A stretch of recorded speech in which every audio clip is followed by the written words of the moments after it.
এবছর না দিলে মানুষ কি বলবে, বাচ্চারা কার মুখের দিকে চেয়ে থাকবে, আত্মীয় স্বজন, নতুন আত্মীয় স্বজন কি মনে করবে, এ সকল উদ্দেশ্য যদি আমাদের কোরবানির পেছনে কাজ করে, তাহলে সেই কোরবানি আল্লাহর কাছে মাকবুল বা গ্রহণযোগ্য কোনো কোরবানি হবে না।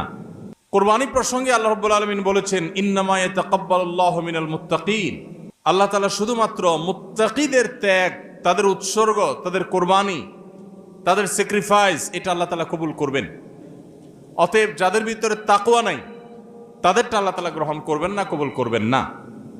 আমরা যে আয়াত পড়েছি সেই আয়াতও দেখেছি, আল্লাহ রাব্বুল আলামিন ইরশাদ করেছেন যে আমাদের কোরবানির রক্ত, আমাদের কোরবানির পশুর গোশত, এর কিছুই কি আল্লাহর কাছে যায়?